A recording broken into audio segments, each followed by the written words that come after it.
इस वीडियो में हम बात करने वाले किडनी फोन्स के बारे में, यानी कि आईफोन्स के बारे में। तो इस साल के आईफोन सितंबर मंथ में ही लॉन्च होने वाले। पिछले साल के लेट हो गए, पैंडेमिक की वजह से अक्टूबर में लॉन्च हो गए थे, लेकिन इस साल होंगे सितंबर मंथ में लॉन्च। तो आईफोन से रिलेटेड बहुत सारी बातें चल रही कुछ मंथ से, जैसे कि उसमें क्या क्या नई फीचर्स आएंगे, लॉन्च डेट क्या होगी और सबसे इंपॉर्टेंट प्राइस क्या होगी। तो यही सब हम बात करने वाले इस वीडियो में कि आईफोन में जो नए आईफोन्स आने वाले उसमें क्या फीचर्स हो सकते हैं, लॉन्च डेट क्या होगी और सबसे इंपॉर्टेंट इंडिया में इसकी प्राइस क्या होगी। क्योंकि जितने भी इंडिया के अंदर आईफोन के फैन है वो सबसे ज्यादा एक्साइटेड होते प्राइस के लिए कि प्राइस क्या होगी और इस साल के आईफोन होपफुली सस्ते हो। तो सबसे पहले बात करते हैं आईफोन के नाम के बारे में कि इस साल के जो आईफोन होंगे उनके नाम क्या होंगे।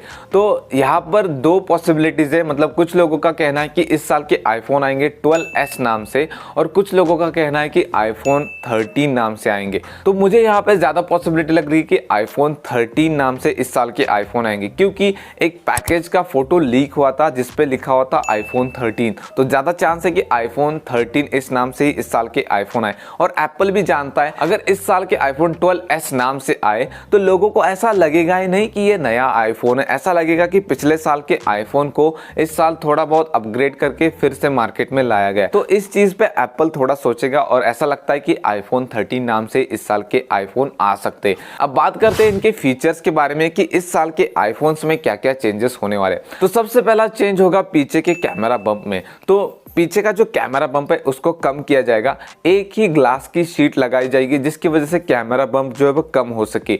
और दूसरा है इसका नॉच, तो नॉच की साइज छोटी कर दी जाएगी। हम चाह रहे थे कि इस साल नॉच को ही रिमूव कर दे, लेकिन इन्होंने ऐसा नहीं किया, ये नॉच की साइज छोटा करना चाहते हैं। नॉच में जो सेंसर आते हैं उसमें जो कंपोनेंट्स है उसमें से 50% कंपोनेंट्स को रिड्यूस किया जाएगा, जिसकी वजह से नॉच की साइज जो है वो छोटी कर सके। तो इस साल जो है वो नॉच की साइज छोटी कर दी जाएगी, ना कि नॉच को ही हटाया जाएगा। हो सकता है ये चीज अगले साल हमें देखने को मिले। और अगला है न्यू कलर वेरिएंट। तो इस साल के जो आईफोन है उसमें हमें एक अलग कलर वेरिएंट देखने को मिल सकता है। हर साल हमें white, black, blue, green, red colour के आईफोन्स देखने को मिलते। तो बीच में हमें पर्पल कलर का वेरिएंट भी देखने को मिला था, लेकिन इस साल बात हो रही कि एक अलग कलर आ सकता है और वो पुराने किसी एक कलर को रिप्लेस कर सकता है। तो इससे जो है वो एप्पल चाहेगा कि अपने आईफोन की सेल ग्रोथ हो सके, यानी आईफोन और ज्यादा बिक सके, इसलिए ऐसा एप्पल करेगा। तो देखते हैं कि कौन सा कलर आता है। ऐसे भी रूमर्स है कि ब्रॉन्ज कलर आ सकता है प्रो वेरिएंट्स में और मैट ब्लैक फिनिश वाला वेरिएंट आ सकता है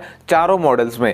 पिछले साल के जो आईफोन थे उसमें हमें IP68 रेटिंग देखने को मिलती थी, जो कि क्लेम करता था आईफोन 12 6 मीटर पानी के अंदर 30 मिनट तक सर्वाइव कर सकता है। लेकिन एप्पल जो है वो वाटर डैमेज को वारंटी में क्लेम नहीं करता था, मतलब उसको वारंटी में नहीं पकड़ता था। तो ये आपकी खुद की जिम्मेदारी थी कि अगर आपको वाटर की वजह से आपका आईफोन डैमेज हो जाता है तो ये आपकी खुद की जिम्मेदारी रहती थी। लेकिन इस साल ऐसा लग रहा है कि आईफोन जो है वो अपने वाटर रेटिंग को इंक्रीज करेगा। अगर ऐसा होता है तो ये दुनिया का पहला स्मार्टफोन बन जाएगा जो आपको अंडर वाटर फोटोग्राफी अलाउ करेगा। ऐसा होता है तो बहुत ही बढ़िया बात हो जाएगी। और अगला चेंज हो सकता है स्टेनलेस स्टील में। तो हमें प्रो वेरिएंट्स में जो साइड में स्टेनलेस स्टील देखने को मिला था, मतलब पुराने डिजाइन को फिर से लाया गया था और साइड में जो स्टेनलेस स्टील था जिसकी वजह से आईफोन ऐसे चमकता था। लेकिन उसका एक डिसएडवांटेज ये था कि लुक तो अच्छा था लेकिन उस पर फिंगरप्रिंट आ जाते थे, जो कि बहुत ही गंदा लगता था। मतलब एक प्रीमियम फोन में साइड में फिंगरप्रिंट आ रहे, बहुत ही बेकार दिखता था वो। तो इसके ऊपर आईफोन कुछ काम करेगा, मतलब एक अलग तरह की कोटिंग लगा सकता है उस पे ताकि फिंगरप्रिंट ना आ सके। हो सकता है इसको मैट फिनिश भी दे दे, जैसे कि हमें मिनी और 12 में देखने को मिला था। तो अगले जो रूमर्स है वो कैमरा से रिलेटेड निकल कर आ रहे हैं। तो कुछ लोगों का कहना है कि इस साल आईफोन्स में हमें 64 मेगापिक्सल का प्राइमरी कैमरा देखने को मिलेगा, 40 मेगापिक्सल का अल्ट्रा वाइड और 40 मेगापिक्सल का टेलीफोटो लेंस देखने को मिल सकता है। जैसे कि हम जानते हैं एप्पल मेगापिक्सल में बिलीव नहीं करता। बाकी के ब्रांड्स जो फ्लैगशिप डिवाइसेस बनते हैं जैसे कि सैमसंग, वो 108 मेगापिक्सल पे शिफ्ट हो चुके हैं, लेकिन अभी भी हमें आईफोन में 12 मेगापिक्सल का कैमरा देखने को मिलता है। क्योंकि एप्पल जो वो इतना मेगापिक्सल में बिलीव नहीं करता, तो मुझे नहीं लगता कि एप्पल इस साल जो है वो 12 मेगापिक्सल से सीधा 64 मेगापिक्सल में जंप करेगा। और बात रही लाइडर स्कैनर की, तो इस साल भी लाइडर स्कैनर कंटिन्यू रहेंगे आईफोन 13 सीरीज में। और ऐसी भी बात हो रही कि आईफोन 13 सीरीज में मिनी से लेकर मैक्स वेरिएंट तक हमें लाइडर स्कैनर देखने को मिलेगा। पिछले साल सिर्फ प्रो और मैक्स में देखने को मिला था, लेकिन इस साल हमें चारों वेरिएंट में देखने को मिल सकता है। अगर ऐसा होता है तो बहुत ही बढ़िया बात है। और जो अल्ट्रा वाइड लेंस है उसमें अपर्चर की साइज बढ़ाई जाएगी, जिसकी वजह से लो लाइट फोटोग्राफी और भी ज्यादा बेहतर हो सके, तो ये काफी बढ़िया चीज होगी। और मुझे लगता है कि इस साल भी एप्पल जो है वो अपने कैमरास को ज्यादा हाईलाइट करेगा, जैसे उन्होंने पिछले साल आईफोन 12 सीरीज को किया था, जैसे कि डॉल्बी विजन सपोर्ट लेकर आए थे और भी बहुत सारी चीजें जैसे लो लाइट फोटोग्राफी ये वो। तो इस साल भी ऐसा कुछ हो सकता है और भी ज्यादा कैमरा को वो इंप्रूव करके लेकर आए। अब बात करते हैं डिस्प्ले की, तो डिस्प्ले में जो वो बहुत बड़ा चेंज होने वाला है, ये फीचर मुझे बहुत ज्यादा पसंद आया। अगर इस साल के आईफोन्स में ये होता है, जिसकी ज्यादा कंफर्मेशन लग रही है, तो बहुत बढ़िया बात होने वाली, जो कि है हाई रिफ्रेश रेट, जिसकी रिक्वायरमेंट थी पिछले साल से। पिछले साल ऐसा लग रहा था कि इस साल हाई रिफ्रेश रेट मिलेगा, लेकिन पिछले साल तो नहीं मिला। लेकिन इस साल ऐसा लग रहा है कि 120 हर्ट्ज का हाई रिफ्रेश रेट हमें आईफोन के 13 सीरीज में देखने को मिलेगा, लेकिन इस साल भी प्रो और मैक्स वेरिएंट में ही देखने को मिल सकता है। और इसमें यूज किया जाएगा LTPO डिस्प्ले का। अब LTPO डिस्प्ले का मतलब क्या होता है? Low temperature polycrystalline oxide.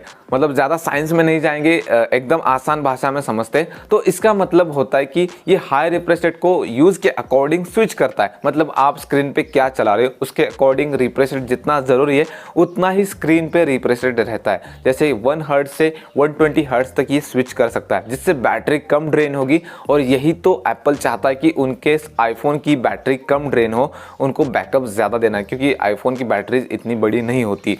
और साथ ही साथ इस साल हमें ऑलवेज ऑन डिस्प्ले भी देखने को मिल सकता है, क्योंकि पिछले साल OLED पैनल मिला था लेकिन ऑलवेज ऑन डिस्प्ले नहीं था, तो इस साल मिल सकता है, ऐसी बात हो रही है। जब बैटरी की बात हो रही है तो चार्जिंग से रिलेटेड भी कुछ रूमर्स है, जैसे कि लाइटनिंग केबल को इस साल रिमूव किया जाएगा बॉक्स से। पिछले साल चार्जर को रिमूव किया था और इस साल जो है वो लाइटनिंग केबल को हटा सकते हैं, क्योंकि कुछ लोगों का कहना है कि USB-C केबल का यूज किया जाएगा और कुछ लोगों का कहना है कि सिर्फ मैगसेफ को यानी वायरलेस चार्जिंग को ही प्रमोट करेगा एप्पल इस साल। तो देखते हैं क्या होता है। अगर सिर्फ वायरलेस चार्जिंग को प्रमोट करेगा, जो कि ज्यादा लग रहा है, लेकिन उससे डेटा ट्रांसफर नहीं हो पाएगा, ये एक प्रॉब्लम है। जो फीचर है वो काफी ज्यादा इंटरेस्टिंग है, वो है सैटेलाइट कॉलिंग। तो आईफोन में इस साल हमें सैटेलाइट कॉलिंग का फीचर देखने को मिलेगा, जो कि मोटोरोला में 1989 में देखने को मिला था। इससे जो है वो आप इमरजेंसी मैसेज और इमरजेंसी आप टेक्स्ट कर सकते हैं। अगर आप ऐसे एरिया में फंस गए हो जहाँ पे नेटवर्क नहीं है और आपको हेल्प की जरूरत है, आपको किसी को कॉल करना है, जैसे पुलिस स्टेशन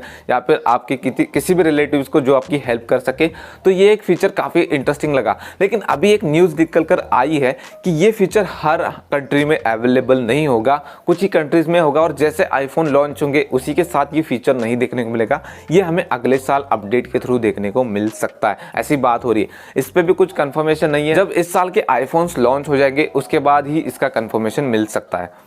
अब लास्ट फीचर की बात करते हैं, जो कि है इन डिस्प्ले फिंगरप्रिंट स्कैनर। तो इस साल के आईफोन्स में इन डिस्प्ले फिंगरप्रिंट स्कैनर नहीं मिलेगा, इसके चांसेस ज्यादा लग रहे हैं, क्योंकि एक ही साल में इतने सारे डिस्प्ले में फीचर जो है वो आईफोन नहीं देगा। जैसे कि 120 हर्ट्ज का रिफ्रेश रेट दे दिया और ऑलवेज ऑन डिस्प्ले दे दिया, तो इसकी पॉसिबिलिटी कम है कि इस साल हमें टच आईडी मिलेगी। हो सकता है कि वो हमें अगले साल देखने को मिले। अब बात करते हैं रिलीज डेट और प्राइस की, जिसके लिए हम बहुत ज़्यादा एक्साइटेड है कि इस साल के आईफोन्स कब आएंगे।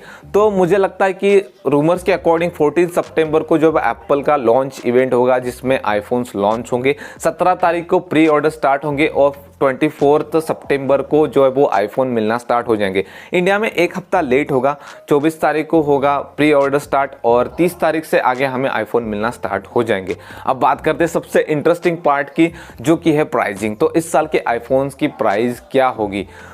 तो ऐसे रूमर्स निकल कर आ रहे हैं कि इस साल के आईफोन जो वो एक तो आईफोन 12 सीरीज जितने ही प्राइस के होंगे या फिर उससे ज़्यादा महंगे होंगे, सस्ते तो बिल्कुल नहीं होंगे, क्योंकि पैंडेमिक की वजह से चिप शॉर्टेज आया था बीच में और TSMC जो है वो आईफोन के चिपसेट बनाता है, तो उनके ज़्यादा एम्प्लॉय अवेलेबल नहीं है और एप्पल की जो है वो ज़्यादा रिक्वायरमेंट है। सप्लाई कम होने की वजह से चिप की प्राइस बढ़ चुकी है, जिसकी वजह से इस साल के आईफोन की प्राइस में भी इसका इम्पैक्ट पड़ेगा।